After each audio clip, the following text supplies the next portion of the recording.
Let's start today's topic एवं and the thing is हम लोग बात करेंगे आज जिस टॉपिक के बारे में उधर हमारा टॉपिक जो है discussion about types of tumours and complete curable solution with the help of DSC Ayurvedic formulation. मतलब बात बिल्कुल सिंपल है। हम लोग बात करेंगे आज ट्यूमर्स के बारे में, डिफरेंट टाइप ऑफ ट्यूमर्स जो बॉडी में होता है। और ज्यादातर लोग क्या करता है, इसका सर्जरी करवा लेते हैं, कुछ भी करते हैं, ऑपरेशन करवाता है, बहुत सारे टेस्ट करते हैं। तो उधर जाके हम लोगों ने देखा है बहुत सारे रिसर्च में ये चीज अवेलेबल है। ज्यादातर टेस्ट जो होता है उधर से इस सारे नॉर्मल ट्यूमर भी कैंसर बन जाता है। और ज्यादातर हम कैंसर के बारे में भी थोड़ा सा बात आज करेंगे, जिधर हमें पता लगेगा जो भी ट्यूमर्स है उसको नेचुरली कैसे हम ठीक कर सकते हैं।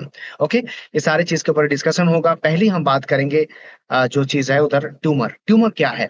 ट्यूमर का डेफिनेशन बिल्कुल सिंपल है। अ ट्यूमर इज अ मास और लंप ऑफ टिश्यू दैट में resemble swelling, a mass of abnormal tissue that arises without obvious cause from pre-existing body cell, has no purposeful function, and is characterized by a tendency to independent and uncontrolled growth. इसका मतलब बिल्कुल simple है। एक tumour क्या है? Tumour एक मास है जो सेल से बना होता है, वो होता है टिश्यू।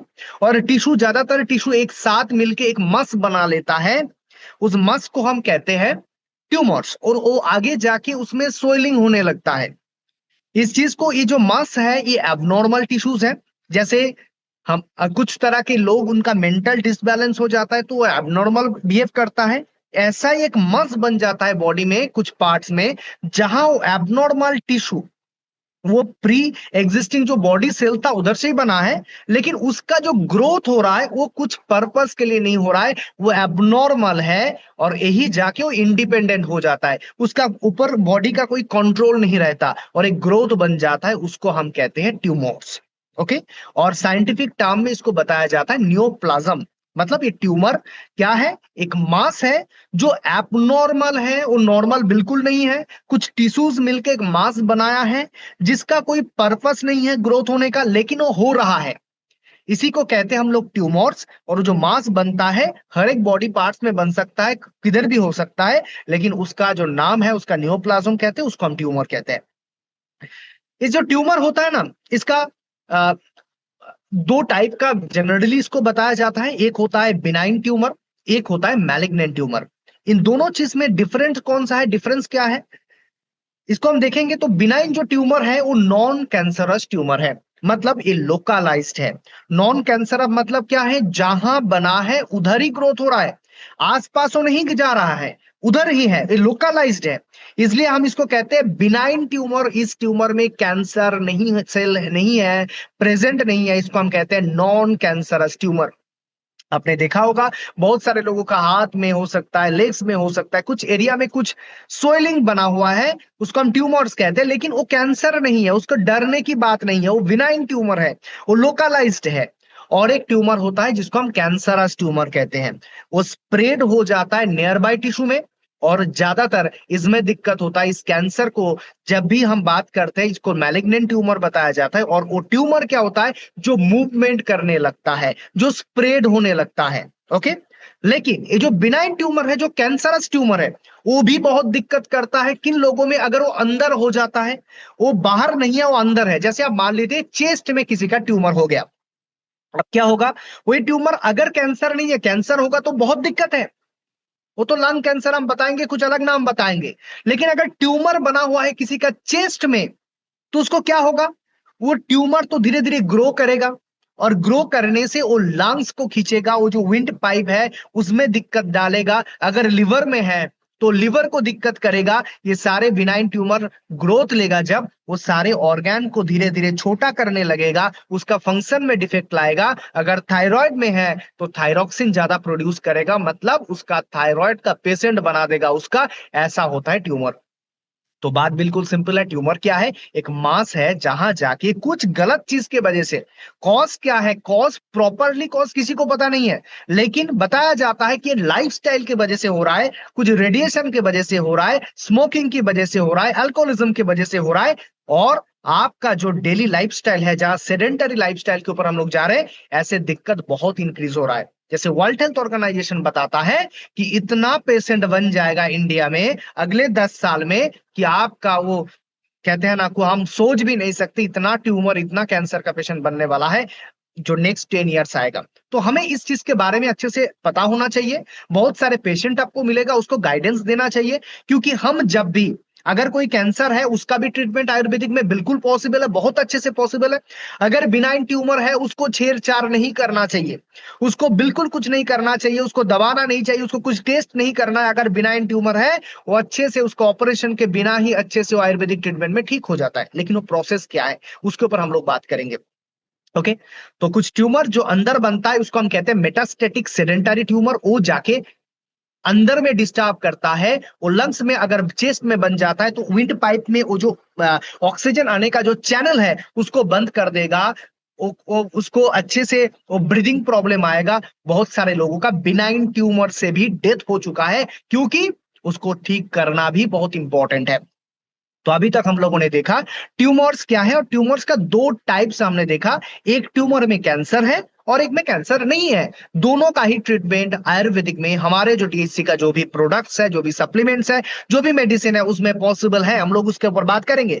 पहले इसको अच्छे से समझना चाहिए, क्योंकि हम अगर देखेंगे सिम्टम क्या होता है, जिसका भी ट्यूमर अंदर है उसको पता नहीं लग रहा है अभी तक, उसका बार बार फैटिग होगा, बॉडी में वीकनेस बहुत ज्यादा आएगा, बार बार फीवर हो सकता है, बहुत बार उसको फीवर, चिल्स, ठंड लगने का दिक्कत होगा, नाइट स्वेट्स हो सकता है, रात में स्वेटिंग बहुत ज्यादा हो सकता है, लॉस ऑफ एपेटाइट मतलब अनएक्सप्लेन्ड वेट लॉस। हमने देखा होगा कि किसी का अगर कैंसर, किसी का अगर ट्यूमर है, उसका वेट बहुत ज्यादा लॉस हो जाता है। बहुत सारे ट्यूमर पेनफुल होता है, लेकिन बहुत सारे ट्यूमर ऐसा भी होता है जो पेन शो नहीं करता। जो पेन शो कर देता है वो तो अच्छा है, आपको पता लग गया कि आपके अंदर ट्यूमर है, लेकिन अगर पेन नहीं है तो आपको पता नहीं लगता। इसलिए हम लोग कहते हैं अगर एक प्रिवेंशन की भी हम बात करेंगे तो आयुर्वेदिक सबसे बेस्ट है। क्यों है? क्योंकि अगर आपके बॉडी में ऐसा कुछ ट्यूमर है जो आपको अभी पता नहीं है, बाद में पता लगना चाहिए था, लेकिन अगर आप आयुर्वेदिक में प्रिवेंशन जैसा कुछ प्रोडक्ट्स भी यूज करते हैं, कुछ जूसेस भी यूज करते हैं, जैसे सीबाक्टोन जूस हो गया,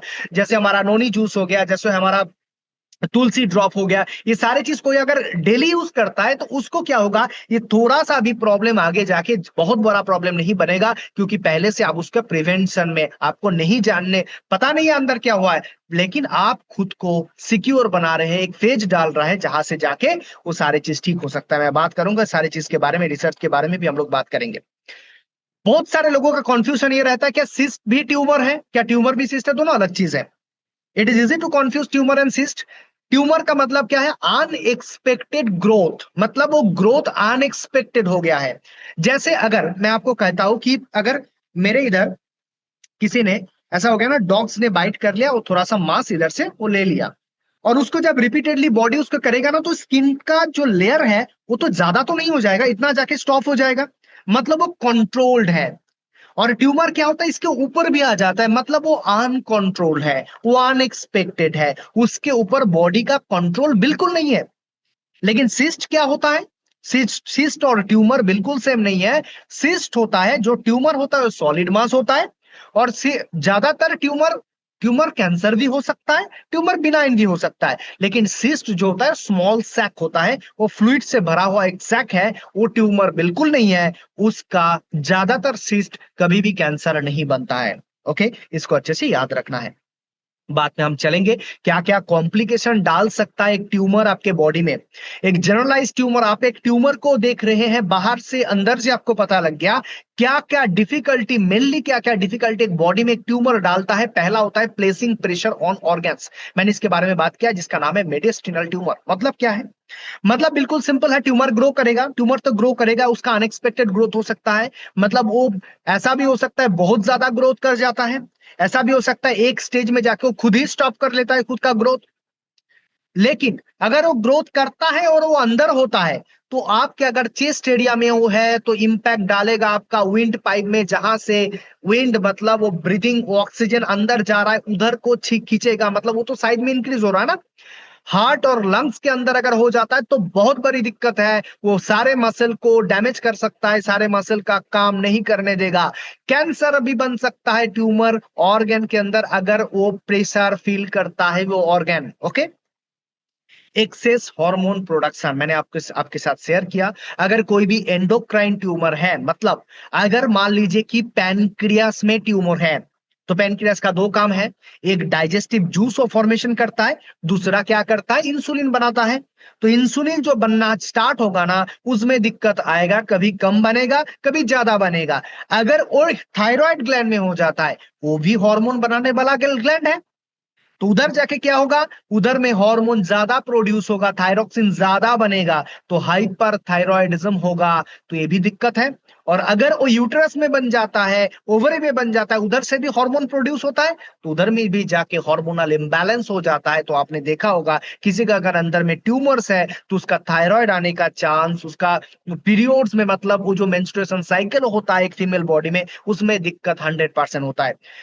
कैंसर ट्यूमर को अगर छेड़छाड़ करेंगे, जो जनरलाइज ट्यूमर भी है, मैं कहता हूं बहुत सारे रिपोर्ट ऐसा है कि आपने ट्यूमर का बस टेस्ट किया है, ये थोड़ा सा मैं जो बात बता रहा हूं वो बहुत सारे इसके ऊपर ऑब्जेक्शन भी डाल सकते हैं, क्योंकि लेकिन ये बहुत सारे रिसर्च पेपर में ऑलरेडी है कि आप अगर किसी ट्यूमर का टेस्ट करने गए और उसका टेस्ट अगर बायोप्सी अगर होता है, ये सारे चीज होता है, मतलब उसके ऊपर रेडिएशन आपने डाला, एक्सरे आपने किया, तो जनरल जो ट्यूमर है, जो आपको बस बॉडी में ग्रोथ हुआ था, उसको स्प्रेड नहीं होना चाहिए था, वो स्प्रेड नहीं हो रहा था, उसके अंदर कैंसरस प्रॉपर्टी, मतलब उसके अंदर वो सारे प्रॉपर्टी, वो मेटास्टेटिक प्रॉपर्टी नहीं था, लेकिन आपने कुछ टेस्ट किया और वो ट्यूमर जाके कैंसर हो गया। ऐसा बहुत सारे रिपोर्ट्स में, बहुत सारे रिसर्च में, बहुत सारे जर्नल में मेंशन है।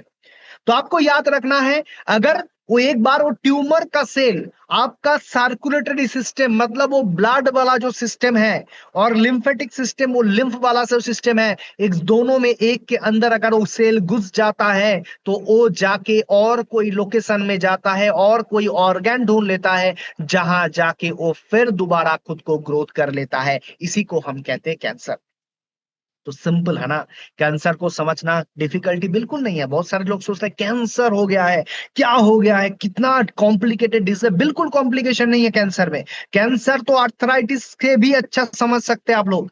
तो कैंसर का बात क्या है, कैंसर का बात है वो ट्यूमर का सेल, वो जनरल ट्यूमर, जो कुछ रीजन के वजह से, मैंने आपको रीजन भी बताया, कॉज भी बताया, सेडेंटरी लाइफस्टाइल, कुछ केमिकल अपने बॉडी में डाला है। जैसे मैं आपको बताता हूँ, बहुत सारे एग्जाम्पल भी मैं देता हूँ, जैसे हमने बाहर में अगर कभी चाउमीन लिया है ना, उसके अंदर एक आजीनोमोटो करके एक चीज डाला जाता है, वो कार्सिनोजेनिक एजेंट होता है। कुछ चीज होता है कोल्ड ड्रिंक्स में डाला जाता है, कुछ हेवी मेटल्स होता है, जैसे टाइटेनियम डाइऑक्साइड, जो लिक्विड रेड कलर में आप लोग कुछ कोल्ड ड्रिंक्स अगर लिया है कभी भी, जैसे स्टिंग वाला कुछ ऐसा, तो उसमें जो कलर आता है वो टाइटेनियम डाइऑक्साइड का कलर है। बहुत सारे फ्रूट्स में जो केमिकल डाला जाता है, जैसे आप कभी लीची आप देखे ना, तो उसके अंदर कितना कलर आता है ना, ये सारे चीज कलर, वो बिरयानी बनने वाला जो फ्लेवर है, वो सारे चीज में कार्सिनोजेनिक एजेंट होता है, उधर से कैंसर बनता है, उधर से ट्यूमर बनता है। तो सिंपल सा बात है, अगर ट्यूमर भी है उसको भी ट्रीटमेंट करना है, लेकिन उसको छेड़छाड़ नहीं करना है। ये गलती बहुत लोगों ने करके ना, आज दुनिया में वो सारे लोग नहीं है, क्योंकि रिस्पॉन्सिबिलिटी कोई नहीं लेगा। आप किसी हॉस्पिटल में ट्यूमर्स के ट्रीटमेंट करवाने गए और सर्जरी करवाने गए, और अगर आप कोई गलत गलत डॉक्टर, मतलब उसको पता नहीं है कैसे प्रॉपर सर्जरी किया जाता है, और उसने थोड़ा सा भी गलती कर लिया ना, तो ट्यूमर कैंसर बन सकता है। ओके, इसको याद रखना है। और अगर उस कैंसर को, क्या चैलेंज रहता है, कैंसर अगर हो जाता है, मतलब वो सारे सेल अगर लिम्फेटिक सिस्टम में, सर्कुलेटरी सिस्टम में आ जाता है और दूसरी जगह पकड़ के लेता है ना, तब डिफिकल्टी होता है। और उसको हम लोग क्या करते हैं ना, जो ट्यूमर है उसको रेमिशन में, उसको रूट कॉज के से रेमिशन कहते हैं। रेमिशन मतलब उसका अंदर है, रेमिशन मतलब क्या, अंदर है लेकिन वो छुप के बैठा है, कुछ सिम्टम नहीं शो कर रहा है, ऐसा बनाने की कोशिश किया जाता है। लेकिन हमारे जो आयुर्वेदिक सिस्टम में आता है ना, उसको रूट कॉज से आप बॉडी से बाहर कर सकते हैं, इसको याद रखिए। तो बात बिल्कुल सिंपल है, हमारे पास जब भी या खुद के घर में अगर कोई पेशेंट ऐसा है, तो आप उसको ठीक कर सकते हैं, बिल्कुल ठीक कर सकते हैं, क्योंकि इसका ट्रीटमेंट ऑलरेडी बहुत अच्छा रिजल्ट आयुर्वेदिक में, फॉर्मुलेशन में, नेचुरोपैथी में अवेलेबल है। इसका ट्रीटमेंट अच्छे से हो सकता है। ओके। अच्छे से आपको नॉलेज भी रखना है इसके ऊपर, क्या होता है नहीं होता है। इसलिए मैंने कहा ना, आज का जो सेशन है शायद इसमें बहुत ज्यादा नॉलेज रहेगा, आपका टीम रहेगा जो काम करता है फील्ड में, लग जाके लोगों को ट्रीटमेंट देता है, लोगों को बताता है कौन सा लेना है, कौन सा क्यों करना है। इस चीज का नॉलेज एक बार रह गया ना, तो समझा पाएगा उसको कि कैंसर का, नहीं तो ऐसा ही चलेगा कि कैंसर का लिखा हुआ है कुछ प्रोडक्ट, वो दे दीजिए तो ठीक हो जाएगा। कैंसर है क्या चीज, अभी बात करेंगे थोड़ा सा और डीप में। कैंसर का क्लिनिकल मैनिफेस्टेशन हम लोग करेंगे। तो बात करते हैं, जो ट्यूमर बन रहा है ना, वो तीन तरीके से बनता है। क्या होता है, पहले तो है ट्यूमर के अंदर कौन सा, एबनॉर्मल सेल। एबनॉर्मल सेल मैंने पहले ही बताया, जिसका कोई पर्पस नहीं है, उसको उसका काम नहीं पता है, कितना ग्रोथ करना है उसको पता नहीं है। ओके।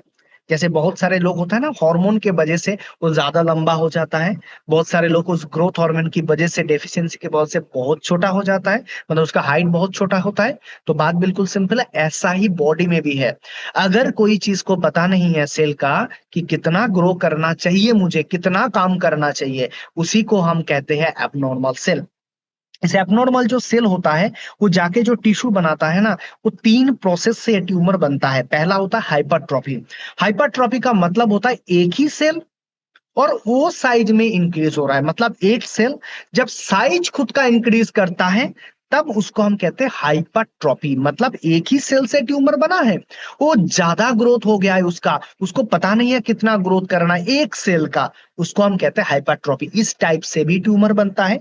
दूसरा होता है हाइपरप्लेजिया। मतलब ये क्या होता है ना, एक गिवन जोन है, एक टिश्यू है, आप पकड़ लिए टिश्यू है। टिश्यू किससे बनता है, सेल से बनता है।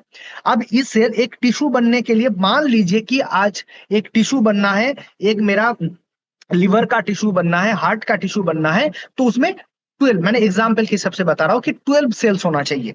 अब इसके अंदर आ गया 24 cell, 30 cell, 50 cell, uncontrol cell, तो क्या होगा, बड़ा हो जाएगा। मतलब एक का ग्रोथ होगा जब, उसको हम कहेंगे हाइपरट्रोफी। जब बहुत ज्यादा सेल आके उसका ग्रोथ करेगा तो उसको हम कहेंगे हाइपरप्लेजिया। ओके। थर्ड होता है एनाप्लेजिया। मतलब क्या होता है, मॉर्फोलॉजिकल चेंज होना। मतलब एक सेल है, उसका मॉर्फोलॉजिकल मतलब उसका स्ट्रक्चर स्फीयर था, मतलब गोल था, और उसका स्ट्रक्चर हो गया स्क्वायर। तो ऐसे दिक्कत में भी ट्यूमर बनता है। वो आगे जाके ट्यूमर अगर कांस्टेंट फीचर में रहेगा, वो मैलिग्नेंट, मतलब उसमें कैंसर बन जाएगा। ओके। आपके पास किसी रिपोर्ट आया, मैंने सिंपल टर्म से आपको बता रहा हूं, आपके रिपोर्ट में अगर ये दो तीन टर्म है ना, तब आपको समझना है उस रिपोर्ट को देख के कि इसका ये पेशेंट जो है कैंसर का पेशेंट है। कौन कौन सा टर्म है, कार्सिनोजेनिक प्रॉपर्टी ये टर्म हो सकता है, मैलिग्नेंसी ये टर्म हो सकता है, uncontrol growth with carcinogenic property, ये सारे टर्म रिपोर्ट में अगर रहेगा तो रिपोर्ट कैंसर सजेस्ट कर रहा है। ओके, इसको याद रखिए। ओके। मैंने पहली बात किया, दो टाइप का होता है, एक होता है बिनाइन ट्यूमर, एक होता है मैलिग्नेंट ट्यूमर। ज्यादातर देखा गया है जो बिनाइन ट्यूमर होता है, वो कहाँ जाते रहता है, वो बाहर में रहता है, वो एपिथेलियल टिश्यू में रहता है। मतलब तीन टिश्यू होता है अंदर, एपिथेलियल, मेसेनकाइमल और होता है पेरेन्काइमल। वो अंदर में ना, बाहर का जो होता है वो ज्यादातर बिनाइन ट्यूमर होता है। मतलब लिवर में भी तीन टिश्यू है, वो बाहर के टिश्यू में होगा तो उसको हम कहेंगे एपिथेलियल, मतलब वो सेप टिश्यू है, वो सेप ट्यूमर है। और अगर जो अंदर होता है ना, वो होता है अंदर जाके, वो चीज होता है मैलिग्नेंट ट्यूमर, और इस मैलिग्नेंट ट्यूमर को हम कहते हैं कैंसर। ओके। मैंने इसके बारे में बात ऑलरेडी कर चुका है, फिर दोबारा नहीं करेंगे। कैंसर ट्यूमर और एक होता है जिसको हम बिनाइन ट्यूमर कहते हैं। ओके। बात बिल्कुल सिंपल है, फिर एक बार रिपीट कर रहा हूं। जो बिनाइन होता है लोकलाइज्ड होता है, जो कैंसर होता है वो स्प्रेड करता है, do not usually process as a capsule. ये भी टर्म इंपॉर्टेंट है। जो बिनाइन ट्यूमर है उसके ऊपर एक कवरिंग रहता है जिसको कैप्सूल कहते हैं ना, उस कैप्सूल के वजह से वो स्प्रेड नहीं कर पाता। और जो मैलिग्नेंट ट्यूमर होता है उसके ऊपर वो कैप्सूल नहीं रहता है। और इसलिए मैं कहता हूं, अगर किसी का ब्रेस्ट में ट्यूमर है ना, और उसको मैमोग्राफी मतलब दबाना, प्रेस करना अंदर से, उसको टेस्ट करने के लिए, उसको समझने के लिए प्रेस अगर करता है ना, तो कभी कभी देखा गया वो कैप्सूल टूट जाता है। वो कैप्सूल टूट के उसका सेल बाहर आ जाता है। अगर वो ब्लड में आ जाएगा, लिम्फ में आ जाएगा, तो कैंसर बन जाता है। इसलिए मैं कहता हूँ बार बार, आयुर्वेदिक सबसे बेस्ट है। क्यों बेस्ट है, इस सारे चीज के लिए मैं बता रहा हूँ आपको। ओके, अभी चलेंगे हम लोग, ये सारे चीज को हम छोड़ देते हैं। बात बिल्कुल सिंपल है, कैंसर कौन सा है, जिसके अंदर ही मेटास्टेसिस प्रॉपर्टी है, अनकंट्रोल ग्रोथ विथ स्प्रेडेबिलिटी, जिसको हम कहेंगे मेटास्टेसिस। टर्म होता है मेटास्टेसिस, मतलब उसका सेल सर्कुलेटरी सिस्टम में आके एरिया कुछ आइडिया नहीं है कहां जाएगा, वो जाते रहता है, उधर जाके फिर ग्रोथ करेगा। इसको हम कहते हैं कैंसरस ट्यूमर। ओके, अभी टाइप देख लेते हैं। एडिनोमास होता है। एडिनोमास मतलब अगर वो कोई ग्लैंड में ट्यूमर बना है, जैसे स्टोमैक में बना है, इंटेस्टाइन में बना है, कोलोन में बना है, उसको हम कहते हैं एडिनोमास। ऐसा कुछ नाम होता है ट्यूमर का। ओके, जैसे पॉलिप्स होता है ना, पॉलिप्स हो गया कोलोन में, फाइब्रो एडिनोमा हो गया ब्रेस्ट में ट्यूमर हो गया, इसको कहते हैं फाइब्रो एडिनोमा। जब ब्रेस्ट में ट्यूमर होता है उसका साइंटिफिक नाम होता है फाइब्रो एडिनोमा। अगर लिवर में होता है उसको हम कहते हैं हेपाटिक एडिनोमास। ओके, ये सारे चीज होता है। जैसे एग्जांपल मैं दिखा रहा हूं, ऐसे मुंह अंदर फेस, मतलब हमारे जो पैलेट है उस पैलेट के अंदर एक पॉलिप बना हुआ है ना, ये एडिनोमा इसको हम कहते हैं। ओके, और नेक्स्ट जो ट्यूमर होता है, टाइप होता है, उसको हम कहते हैं फाइब्रॉइड्स। आपने टर्म सुना होगा कि यूट्राइन फाइब्रॉइड्स हुआ है। मतलब वो जो यूट्राइन, मतलब वो जो यूरेथ्रा, वो जो अंदर का चीज है ना, उधर जाके कुछ फाइब्रॉइड्स बना है, कुछ ट्यूमर बना है, तब उसको हम कहते हैं यूट्राइन फाइब्रॉइड्स। इसका सिम्टम क्या आता है? फाइब्रॉइड्स बहुत जगह में हो सकता है, मैंने एक एग्जांपल दे रहा हूं। यूट्राइन फाइब्रॉइड्स, वेजाइनल ब्लीडिंग, मतलब वेजाइना से ब्लीड आना, ब्लड बाहर आना, पेल्विक पेन, नीचे का जो पेल्विक रीजन है जहां हेयर रहता है उस रीजन में पेन होना, डिस्कम्फोर्ट होना, और ये सारे चीज सॉफ्ट हो सकता है, हार्ड हो सकता है, ये सारे चीज को हम कहते हैं फाइब्रोनोमा, फाइब्रोमा। जैसे इसको हम फाइब्रॉइड कहते हैं, यूट्राइन फाइब्रॉइड्स। इसका सिम्टम आता है वेजाइनल ब्लीडिंग, पेल्विक पेन। कुछ होता है एंजियो फाइब्रोमास, जैसे वो होता है फेस में हो गया। ओके, डर्मेटोफाइब्र जो स्किन में होता है, ये सारे फाइब्रो मतलब फाइब्रॉइड्स बनता है, ये भी एक टाइप ऑफ ट्यूमर है। जैसे मैं अभी दिखाया आपको कि अंदर में रिप्रोडक्टिव ऑर्गन में, फीमेल बॉडी में फाइब्रॉइड बनता है, ट्यूमर बनता है। सिस्ट ट्यूमर अलग है, मैंने पहले ही बता दिया। सिस्ट अलग है, फाइब्रॉइड अलग है। फाइब्रॉइड ट्यूमर है, वो अनकंट्रोल हो सकता है, उधर से कैंसर भी हो सकता है। ओके, ये सारे चीज को हम कहते हैं फाइब्रॉइड, जहां जाके वेजाइनल ब्लीडिंग हुआ, पेन होना, ये सारे चीज कॉमन है। एक और एक ट्यूमर होता है जिसका नाम होता है हिम एंजियोमास। हिम एंजियोमास कैसे दिखता है? ऐसे, किसी का हो गया ना ऐसा, आप अगर देखेंगे तो हिम एंजियोमास हुआ है, इसका एक अलग टाइप का ट्यूमर है जहां ये प्रॉब्लम होता है। सारे चीज ट्यूमर का टाइप है। लिपोमा आपने देखा होगा, लिपोमा। लिपोमा जनरली 40 to 60 के बीच में होता है। लिपोमा एक सॉफ्ट टिश्यू होता है, सॉफ्ट टिश्यू ट्यूमर जो फैट सेल से बना होता है। फैट सेल से बना हुआ ट्यूमर का नाम होता है लिपोमा। वो लिपोमा पेनलेस होता है, कोई दर्द नहीं रहता। वो आप टच करेंगे ना, ऐसे मूवमेंट करेगा, उसको टच करेंगे ऐसे मूव करने लगेगा। उसका लोकेशन कहाँ आएगा? बैक में हो सकता है, शोल्डर में हो सकता है, आर्म्स में हो सकता है, टॉप ऑफ द लेग्स हो सकता है। कैसा देखने में उसका होता है? इसका कैंसरस प्रॉपर्टी बिल्कुल नहीं होता है, ट्यूमर होता है। जैसे ऐसा एग्जाम्पल ऐसा है लिपोमा, ये होता है लिपोमा। इसको आप टच करेंगे ना, वो मूवमेंट करेगा। ये एक अलग टाइप का ट्यूमर्स है। अभी कुछ ट्यूमर्स होता है जिसके अंदर कैंसरस प्रॉपर्टी आने वाला है, मतलब 100% इसको ठीक नहीं करेंगे तो वो कैंसर में कन्वर्ट हो जाएगा। ओके, ऐसा ट्यूमर भी होता है जो उसका कहते हैं हम लोग प्री मैलिग्नेंट ट्यूमर, मतलब जस्ट वो उसके अंदर जाने में उसका कैंसरस प्रॉपर्टी आने वाला है, उसको अब अभी रोकेंगे तो ठीक हो जाएगा। ऐसा ट्यूमर भी होता है। और नेक्स्ट जो आता है होता है मैलिग्नेंट ट्यूमर, मतलब जिसके अंदर कैंसरस प्रॉपर्टी है, जो मूवमेंट करने वाला प्रॉपर्टी उसके अंदर अवेलेबल है। एग्जांपल बिल्कुल सिंपल है, इसको मैं समझाने की कोशिश कर रहा हूं बार बार, क्योंकि कैंसर और ट्यूमर दो अलग चीज है। बिनाइन ट्यूमर मतलब वो लोकलाइज्ड है, उधर ही है, जिधर जिधर वो बना था उधर ही है, वो स्प्रेड नहीं कर रहा है। और अगर वो ऐसे टूट के उसका कैप्सूल ब्रेक होके उसका सेल वो स्प्रेड हो रहा है, अलग टिश्यू में जा रहा है, तो वो कैंसर है। ओके, ये दोनों का कैंसर अगर होगा तो उसका भी नाम है कार्सिनोमा सार्कोमा। कार्सिनोमा कौन सा है? कार्सिनोमा हम कहते हैं उस कैंसर को जो स्टोमैक में हुआ है, प्रोस्टेट में हुआ है, पैनक्रियास में हुआ है, लंग्स में हुआ है, लिवर में हुआ है, कोलोन में हुआ है, ब्रेस्ट में हुआ है, उसको हम कहते हैं कार्सिनोमा।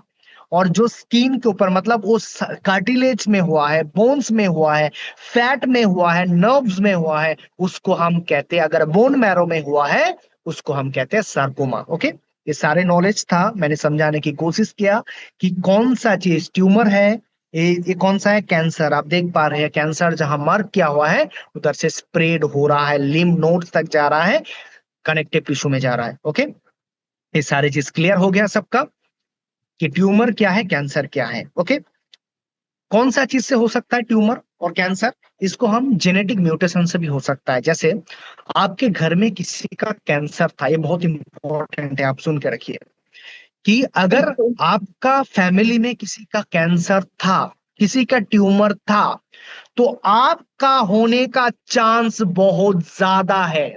ओके, इसको याद रखिए।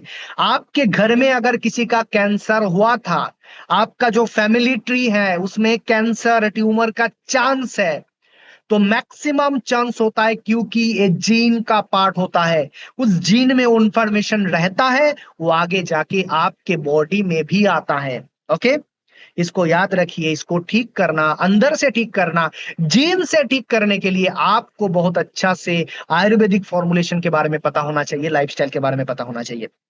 बहुत सारे टेस्ट होता है, मैंने बात ही कर लिया। बायोप्सी बहुत नाम कॉमन है, मेमोग्राम होता है, एमआरआई किया जाता है, सारी चीज छेड़छाड़ करने वाली चीज है। ये सारी चीज के ऊपर भी हम लोग बात करेंगे, कैसे इसका टेस्ट होता है, कैसे इसमें गलत डेटा आता है, बार बार इसको टेस्ट किया जाता है।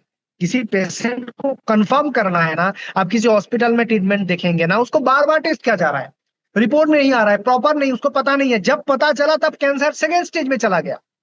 तो हम लोग कहते हैं शुरुआत से आयुर्वेदिक को यूज करना चाहिए, क्योंकि पहले ये एक आज का चीज नहीं है। जब भी ये ट्यूमर होता था, कैंसर होता था, तो लोग आयुर्वेदिक में ही आते थे। लेकिन आज हम लोग देख रहे हैं, ये जो टेस्ट होता है ना, इस टेस्ट में भी पता नहीं लगता कि वो ट्यूमर है जो है उसके अंदर कैंसर प्रॉपर्टी है या नहीं है।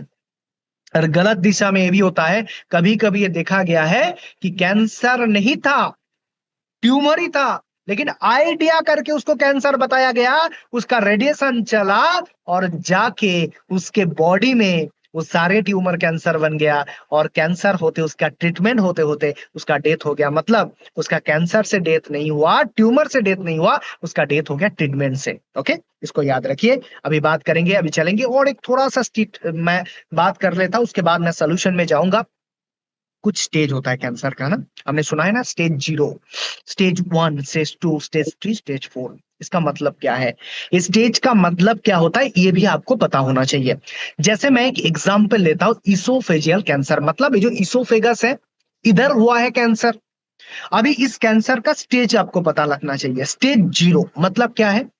स्टेज 0 मतलब है ये इसोफेगस में कुछ एबनॉर्मल सेल्स डिटेक्ट हो रहा है, लेकिन उसके अंदर अभी तक कैंसर का प्रॉपर्टी नहीं है, तब मतलब वो 0 स्टेज में है। ऐसा बहुत सारे हम लोगों के बीच में, शायद हम लोगों के अंदर है, जो सप्लीमेंट नहीं यूज कर रहा है, जो आयुर्वेदिक फॉर्मूला नहीं मानते हैं, तो उसके अंदर ये स्टेज 0 का जो एबनॉर्मल सेल है, 100% बहुत सारे लोगों के अंदर ये चीज हुआ है, अंदर है, आपको अभी पता नहीं लग रहा है क्योंकि वो स्टेज 0 में है। स्टेज 0 आगे जाके स्टेज 1 बनता है, जब ये सारे लेयर में पता लगता है कि ये सारे एबनॉर्मल सेल में कुछ सेल ऐसा है जिसके अंदर कैंसरस प्रॉपर्टी है। ये होता है स्टेज 1। मतलब स्टेज 1 में अगर आपके पास कोई पेशेंट आता है, तो बिल्कुल सिंपल है, वो एबनॉर्मल सेल में कुछ सेल ऐसा है जिसमें कैंसर है। आप खुद ट्रीटमेंट जो मैं बताऊंगा इसके बाद आप करेंगे तो उसमें रिजल्ट 100% आपको आएगा। स्टेज 2 कौन सा है? स्टेज 2 कहता है कि cancer has reach the muscle layer. अभी इस कैंसर का मूवमेंट स्टार्ट ही हुआ है, वो आउटर वॉल में आया है, मतलब बाहर निकलने वाले हैं इसोफेगस से। वो लोकलाइज नहीं है, वो बाहर आने वाला है। ओके, और वो एक बार लिम्फ नोड में चला आएगा ना, सबसे स्पीड में जाता है कैंसर लिम्फ नोड से। लिम्फ नोड कहाँ रहता है? लिम्फ का मतलब क्या है? लिम्फ जो नोड्स होता है, जैसे टॉन्सिल हो गया, ओके, जैसे हमारे बहुत सारे ऑर्गन्स है, उधर अगर जाता है ना, वो लिम्फ नोड में कनेक्ट होगा, तो इमीडिएटली वो ओवरऑल बॉडी में स्प्रेड हो जाता है। तो स्टेज 2 का मतलब है वो जाने वाला है, उसका मूवमेंट स्टार्ट हुआ है। इधर भी आपको पेशेंट मिल जाएगा तो बहुत अच्छे से आप ट्रीटमेंट करवाएंगे। स्टेज 3, अब क्या हुआ है? स्टेज 3 मतलब क्या है? वो कैंसर डीप कर चुका है, वो इनर मसल में आ चुका है, अभी वो कनेक्टिव टिश्यू मतलब ब्लड में लगने वाला है। इस पेज को हम कहते हैं स्टेज 3। स्टेज 3 में भी पेशेंट को आप ठीक कर सकते हैं, उसका ट्रीटमेंट आपके पास अवेलेबल है। ओके, स्टेज 4, स्टेज 4 कौन सा है? एडवांस स्टेज है। मतलब ये ओवरऑल जो भी लिम्फ नोड है, जो भी कनेक्टिव टिश्यू है, उधर स्प्रेड हो चुका है। इसी पेशेंट को आपको थोड़ा सा ध्यान रख के आप आपके पास रखेंगे या नहीं रखेंगे, आपको डिसीजन लेना है। बाकी स्टेज 1, स्टेज 2, स्टेज 3 का ट्रीटमेंट आप बिल्कुल कर सकते हैं। स्टेज 4 में मैं क्यों कह रहा हूं, क्यों इसको दिक्कत होगा? क्योंकि वो स्टेज 4 का जो पेशेंट है ना, वो ऑलरेडी ट्रीटमेंट लिया हुआ है। वो कोई किसी हॉस्पिटल में जाके रेडिएशन लेता है, केमोथेरापी करता है, कुछ भी ट्रीटमेंट करवाता है ना, वही पेशेंट स्टेज 4 में जाएगा। अब इसमें दिक्कत क्या होगा? वो रेडिएशन जाके उसका जो नॉर्मल सेल है, जहां जाके आप ट्रीटमेंट करेंगे, आयुर्वेदा करेंगे, तो कहां जाएगा? सेल में जाएगा ना। आपका न्यूट्रिशन, आपका प्रोडक्ट, आपका उसका एफिकेसी कहां जाएगा? सेल में जाएगा।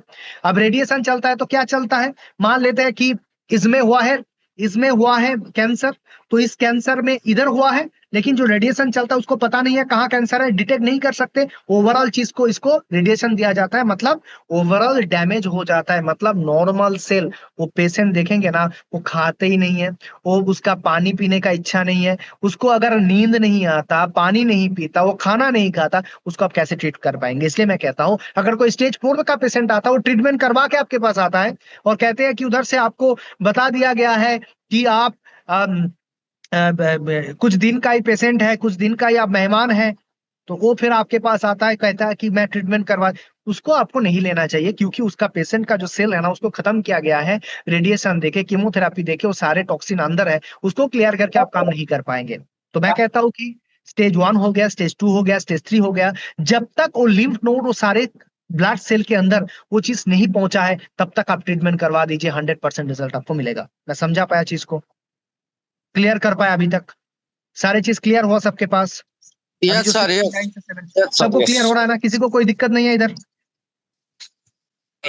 नहीं सर। क्योंकि टॉपिक नहीं समझेंगे ना, तो बाद में प्रोडक्ट समझा के फायदा नहीं आएगा। इसको पहले आप लोग समझ लीजिए, 3 पार्ट है। मैं 3 पार्ट के ऊपर बात करूंगा। आज ट्यूमर के बारे में बात हो रहा है, कैंसर के बारे में बात हो रहा है, अभी हम चलेंगे ना सॉल्यूशन के बारे में, उधर भी हम बात करेंगे। ओके, सारी चीज आप देखते रहिए। सेशन शायद तो 10-15 मिनट ज्यादा हो जाए सेशन, लेकिन कंप्लीट करके हम रोकेंगे आज। ओके, जरूरत ओके पड़े तो सर। फिर एक बार सेशन लेंगे, लेकिन बने रहिए। स्किप नहीं करना है, मतलब वो एंड वाला, वो लीव वाला बटन नहीं दबाना है, क्योंकि बहुत इंपॉर्टेंट सेशन होने वाला है। नेक्स्ट जो टॉपिक में बात करूंगा अभी। ओके, अब चलेंगे कैसे कैंसर को स्टॉप किया जा सकता है। क्या कैंसर को स्टॉप किया जा सकता है? 100% किया जाता है। आज हमारा जो आयुष मिनिस्ट्री है, इसके ऊपर बहुत अच्छे से काम कर रहा है। इसका बहुत सारा अवेयरनेस प्रोग्राम हो रहा है, बहुत सारा चीज हो रहा है। कैंसर को अगर हम रूट कॉज से ठीक नहीं करेंगे ना, तो कैंसर वो जीन के माध्यम से एक जेनेटिक से एक जनरेशन से दूसरे जनरेशन में जाता है, और इसको हम रोकना बहुत इंपॉर्टेंट है।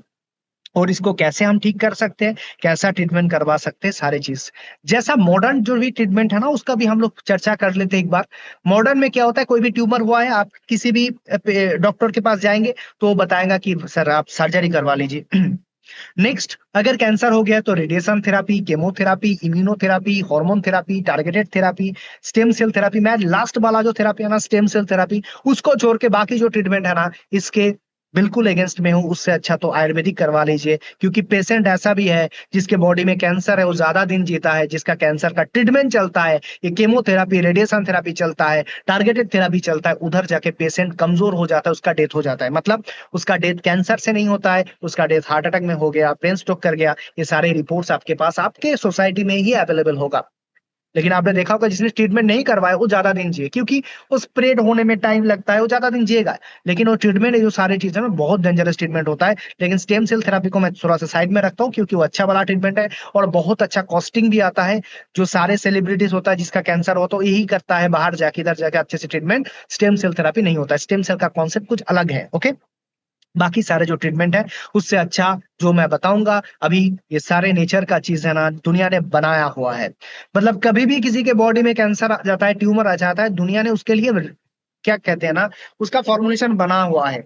और सबसे बढ़िया बात है ना, जो मेडिसिन भी आपके पास है, जो ड्रग्स भी, जो सारे केमोथेरेपी ड्रग्स भी है, वो नेचर को कॉपी करके ही बना हुआ है। ओके, मैं 3 चीज का इधर चर्चा करूंगा जिसका बहुत ज्यादा एक्सपोर्ट इंडिया कर रहा है, बाहर इसको वो कहते हैं ना, कैंसर प्रिवेंशन में यूज हो रहा है, कैंसर ट्रीटमेंट में यूज हो रहा है, जैसे टर्मरिक, जैसा नीम का बात मैं करूंगा, सबसे ज्यादा एक्सपोर्ट करता है इंडिया।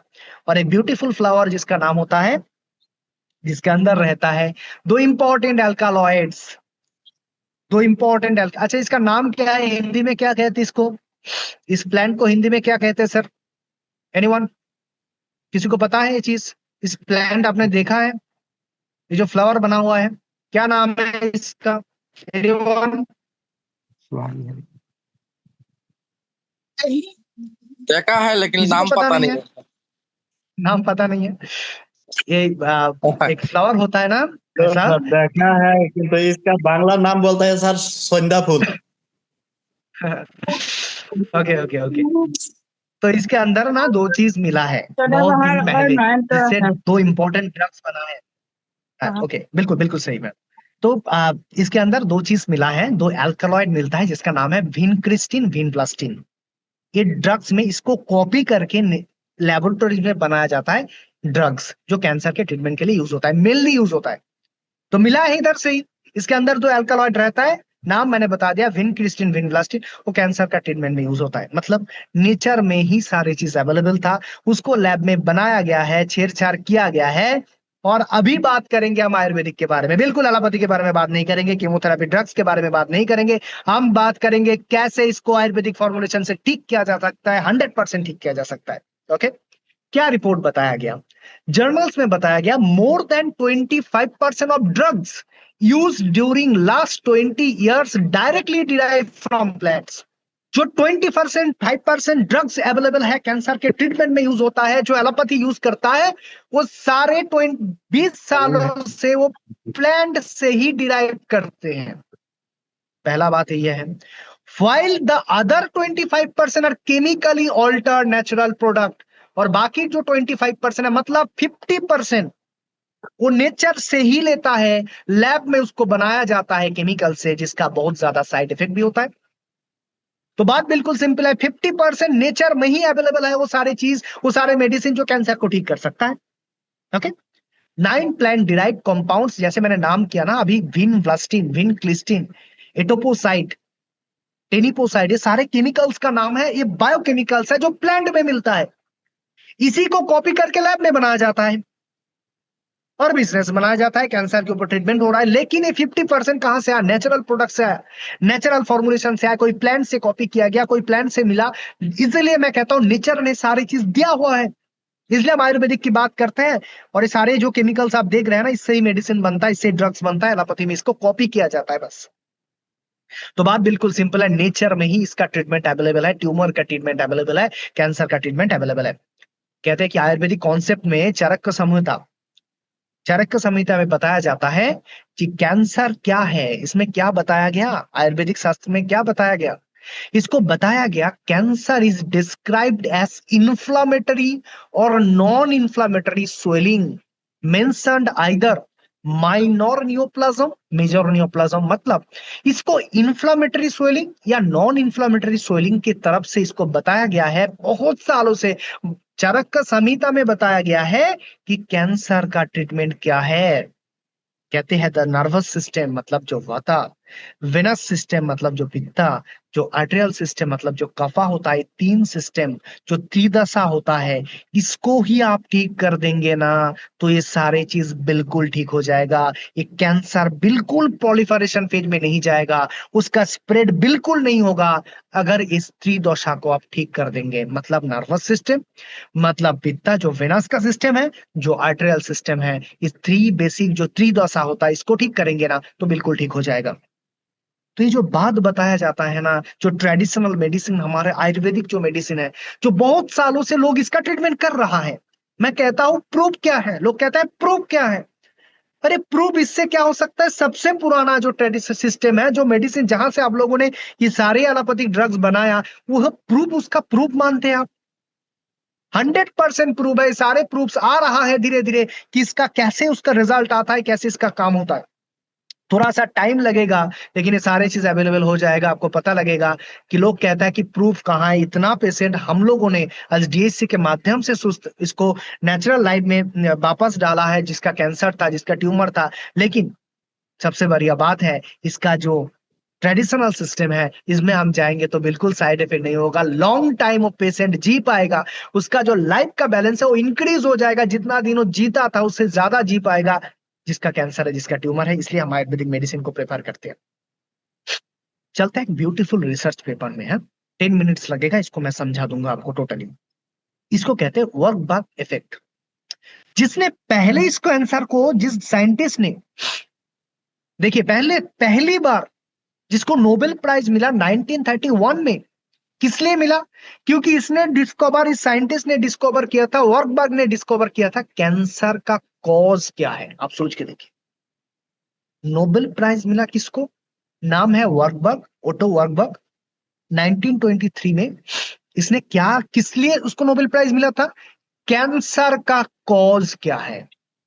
अब ये जो बात बताएगा ना, अब इसी ये बात आप किसी भी डॉक्टर के पास आपको नहीं मिलेगा, किसी ने आपको नहीं बताएगा, लेकिन यहां से ही तो स्टार्ट हुआ है। जिसको नोबेल प्राइज मिला 1923 में, कि कैंसर का कॉज क्या है, उनका स्टेटमेंट हम लोग अभी स्टडी करेंगे, उन्होंने क्या बताया था। फिर आपको खुद ब खुद क्या ट्रीटमेंट करना है ना डीएससी में आपको पता लग जाएगा। मैं इसलिए कहता हूँ प्रोडक्ट आपको पता लग जाएगा, मैं अगर कॉन्सेप्ट समझा दूंगा आपको। ओके, उन्होंने बताया, अच्छे से देखना है अभी स्टेटमेंट को। Cancer grows in oxygen deprived acidic tissue. Cancer उसी के बॉडी में होगा, उसी सेल में होगा, उसी टिश्यू में होगा जिसका ऑक्सीजन कम उसको मिल रहा है। मतलब ऑक्सीजन अगर बॉडी में कम है और जो टिश्यू है वो एसिडिक बन चुका है, मतलब बॉडी अगर एसिडिक होगा और ऑक्सीजन बॉडी में कम आएगा तभी कोई सेल कैंसर हो सकता है। अगर ये दो चीज किसी के बॉडी में किसी ने बैलेंस कर लिया, मतलब उल्टा, ऑक्सीजन बॉडी बॉडी में ज्यादा है, disease can not survive in alkaline body, मतलब ऑक्सीजन ज्यादा हो जाएगा और एसिडिक एनवायरमेंट एल्कलाइन बन जाएगा तो बिल्कुल कैंसर ठीक हो सकता है। कैंसर उसमें हो ही नहीं सकता। Cancer as tissue are acidic where healthy tissue are alkaline. कितने बार हम लोगों ने इसके टॉपिक के ऊपर बात किया, इस सिंपल सा टॉपिक के ऊपर। जब बॉडी को अल्कलाइन करना है, बॉडी को अल्कलाइन क्यों करना है? क्योंकि वो कैंसर का सेल, वो कैंसर का टिश्यू, वो कैंसर का जर्म्स अंदर अगर रहता है, अगर उसका है भी, तो उसका ग्रोथ रुक जा सकता है ड्यू टू अल्कलाइन एनवायरमेंट। क्योंकि जब भी मिलेगा अल्कलाइन एनवायरमेंट और ऑक्सीजन, ऑक्सीजन भी बहुत इंपॉर्टेंट है, मैंने दोनों ही बात किया। ऑक्सीजन तो हम प्रोडक्ट के माध्यम से सप्लाई नहीं करेंगे, लेकिन उसको बताएंगे डीप ब्रीदिंग करने के लिए। क्या मुश्किल है? डीप ब्रीदिंग मतलब डीप करना है, अंदर रखना है, उसको बॉडी के अंदर जाएगा। तो डीप ब्रीदिंग करेंगे, अच्छे एनवायरमेंट में रहेंगे तो ऑक्सीजन ज्यादा मिलेगा, और ऑक्सीजन ज्यादा मिलेगा और एसिडिक एनवायरमेंट को अल्कलाइन बना देंगे तो क्या होगा?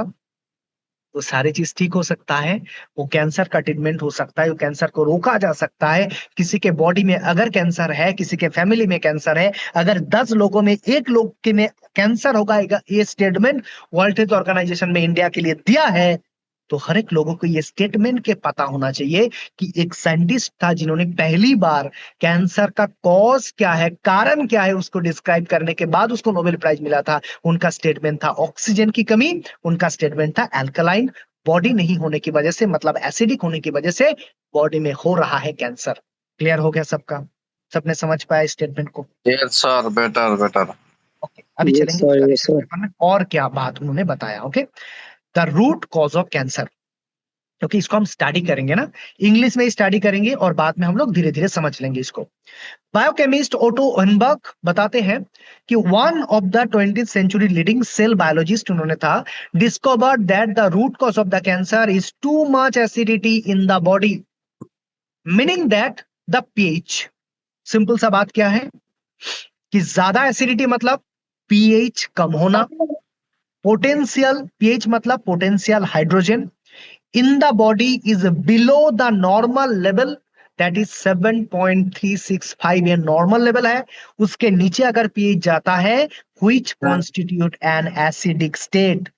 वर्कबर्ग, एक बार जिसका भी माइक ऑन है ना उसको म्यूट करना चाहिए सर एक बार। Okay, Orberg investigated the metabolism of the tumor and the respiration of cell and discovered, उन्होंने सेल को देखा, ट्यूमर का सेल को देखा, उसका रेस्पिरेशन देखा, discovered that cancer cell maintain and thrive a lower pH as low 6.0, जिसके body का पीएच 6.0 हो गया उसमें बन जाता है ट्यूमर, उसमें बन जाता है cancer, due to lactic acid production and elevated CO2। मतलब उल्टा है, एसिड प्रोडक्शन इंक्रीज होना और ऑक्सीजन छोड़ दे के वो कार्बन डाइऑक्साइड ज्यादा बॉडी में रहेगा, तब जाके दिक्कत हो रहा है। ही firmly believed that there was a direct relationship between pH and oxygen. Higher pH which is alkaline, मतलब pH ज्यादा होना वो alkaline body का symptom है, means that higher concentration of oxygen, alkaline environment में oxygen molecule ज्यादा रहता है बॉडी में, while lower pH which is acidic means lower concentration of oxygen, मतलब जो acidic है उसमें लो ऑक्सीजन है, जो अल्कलाइन बॉडी है उसमें ज्यादा ऑक्सीजन है, और the same oxygen that is needed to maintain healthy cell. उन्होंने फिर बताया 1931 में that he was awarded Nobel prize in medicine for this important discovery, और डॉक्टर वॉकबर्ग कहते हैं was director of the Kaiser Institute for Cell Physiology, Berlin. He investigated that the metabolism of the tumor and the respiration of cell, particularly cancer cell, below the same direct code by Dr. Orberg medical lecture, which he has keynote speaker था, उन्होंने बताया, और इसको explain करते हुए उन्होंने बताया कि cancerous tissue are acidic whereas healthy tissue are alkaline, water split, water तो टूट जाता है H+ and OH- आयन में, if they are an excessive H+ then that is acidic, if there is excessive OH-, that is alkaline. In his work The Metabolism of Tumors, उन्होंने बताया lack of oxygen, बार बार उन्होंने इसी को ही coat किया उनके research paper में, उन्होंने बताया लैक ऑफ ऑक्सीजन मतलब एसिडोसिस कंडीशन, और उसके बॉडी में ऑक्सीजन कम होना जिसका कैंसर है, और एसिडिक कंडीशन, ये दो ही two side of the same coin, मतलब बॉडी को अल्कलाइन रखने से ही ऑक्सीजन मॉलिक्यूल ज्यादा रहेगा, where you have one you have the other, मतलब अल्कलाइन रहने से ही सारा फायदा आपको मिलेगा, इसका स्टेटमेंट था, उनका बात था।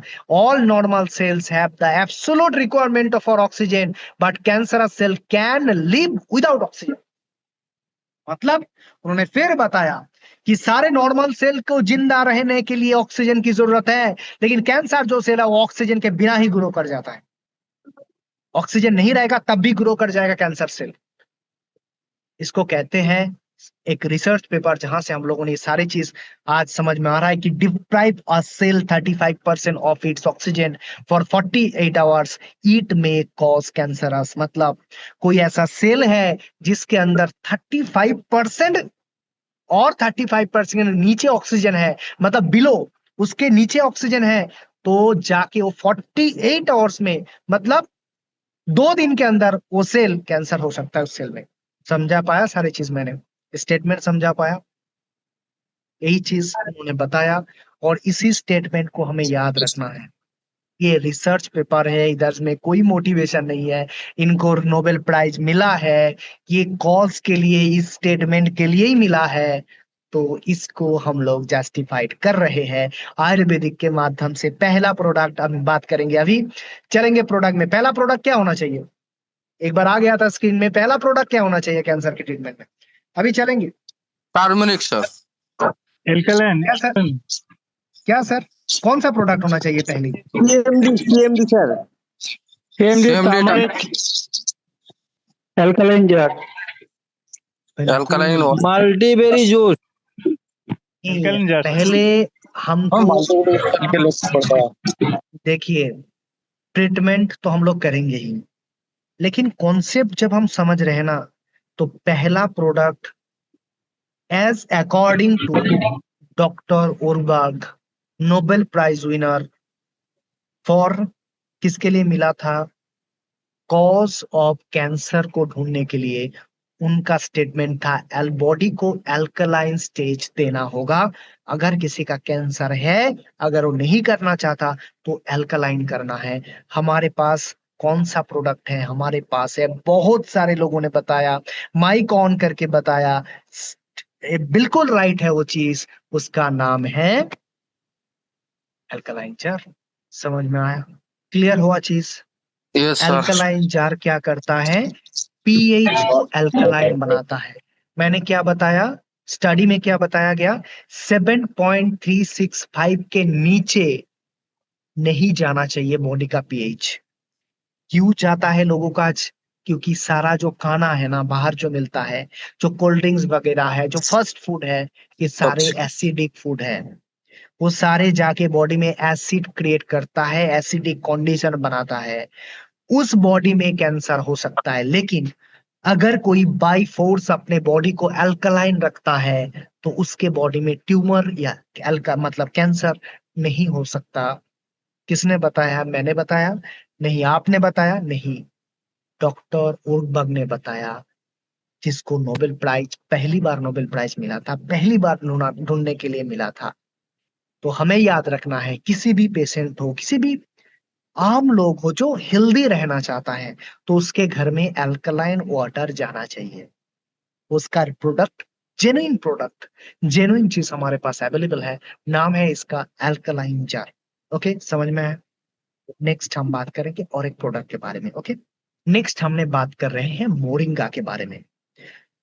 मैं इस मोरिंगा को बहुत इंपॉर्टेंट देता हूं जब भी ट्यूमर आता है, जब भी कैंसर आता है। क्यों? क्योंकि वो चाणक्य संहिता में मोरिंगा का बात किया गया है। मोरिंगा के अंदर पहला तो ये अल्कलाइन वाला चीज हमें सॉल्व करना है, इसको छोड़ के नहीं।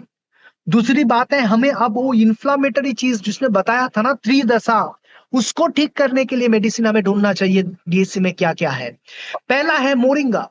मोरिंगा को यूज करता है कोई भी ना, तो उसके अंदर में वो सारे इन्फ्लामेशन, सारे स्वेलिंग धीरे धीरे ठीक हो जाता है। Regular 3 tablets in a day, अगर किसी का ट्यूमर है, कैंसर है, नहीं है, फिर भी यूज कर सकता है मोरिंगा टैबलेट। ये सेकेंड चॉइस आता है कैंसर या ट्यूमर का ट्रीटमेंट करने से। तो जो पॉइंट था वो क्या था? वो मोरिंगा। मोरिंगा का बात बहुत बार किया गया है। जो हमारा मोरिंगा टैबलेट है उसको बहुत अच्छे से इसमें इस्तेमाल करना है, क्योंकि हमें त्रिदोषा को ठीक करना है, इन्फ्लामेशन को बाहर करना है, जो फैट सेल का ग्रोथ हुआ है इसको भी ठीक करना है। ओके, थर्ड चॉइस मेडिसिन कौन सा है? मैं बात करूंगा पुनर्नवा के बारे में। पुनर्नवा बॉडी को डिटॉक्सिफाई करने से किडनी, लिवर, हार्ट, तीन जो पार्ट है ना, इसको ठीक कर देता है, इन्फ्लामेशन को भी ठीक करता है। पुनर्नवा टैबलेट का यूज होना चाहिए ट्यूमर में, कैंसर की चीज में। नेक्स्ट चॉइस क्या है? कोई भी जूसेस हो सकता है, 3 जूस आपके पास अवेलेबल है, सिबकथॉर्न, नोनी, व्हीट ग्रास। ये तीनों प्रोडक्ट्स में कोई भी जूस आपको अप्लाई करना चाहिए अगर कोई कैंसर या ट्यूमर का पेशेंट आपको मिलता है। नेक्स्ट नेक्स्ट बात करेंगे उस ट्यूमर या कैंसर में, अगर मैं प्रॉपर न्यूट्रिशन डालूंगा ना बॉडी में, तो धीरे धीरे खुद को वो धीरे धीरे ठीक कर लेगा। उसका जो ग्रोथ हुआ है वो सारी चीज ठीक हो सकता है, सही सिग्नल भेज सकते हैं हम लोग। उसमें हम अप्लाई करेंगे multi top capsule. Daily 2 capsule minimum use कर सकता है कोई भी खाने के बाद, मल्टी टॉप कैप्सूल इसका नाम है। नेक्स्ट बात करेंगे गैनोडार्मा के बारे में। गैनोडार्मा को कहा जाता है किंग ऑफ हर्ब्स। ओके, गैनोडार्मा का इस्तेमाल होता है इन्फेक्शन को ठीक करने में। गैनोडार्मा का यूज होता है रेस्पिरेटरी ट्रैक में कोई प्रॉब्लम आने से। गैनोडार्मा का इस्तेमाल होता है ट्यूमर के लिए। गैनोडार्मा का इस्तेमाल होता है हार्ट की हेल्थ को ठीक करने में, इम्यूनिटी पावर को ठीक करने में, बॉडी को बैलेंस करने में, कोई भी इंफेक्शन है उसको बाहर करने में यूज किया जाता है गैनोडार्मा कैप्सूल। और इसको तो हमें पता ही होना चाहिए, और 100% मैं कहता हूं टार्मरिक को बिल्कुल नहीं छोड़ना चाहिए। टार्मरिक को बिल्कुल इस्तेमाल करना है, हाई डोज में इस्तेमाल करना है अगर किसी का ट्यूमर या कैंसर है। ओके, ये सारे प्रोडक्ट्स हमारे पास अवेलेबल है। इसको जिसने हमने जिसकी टॉपिक के बारे में बात कर रहे हैं ना, उसके ऊपर अप्लाई होना चाहिए।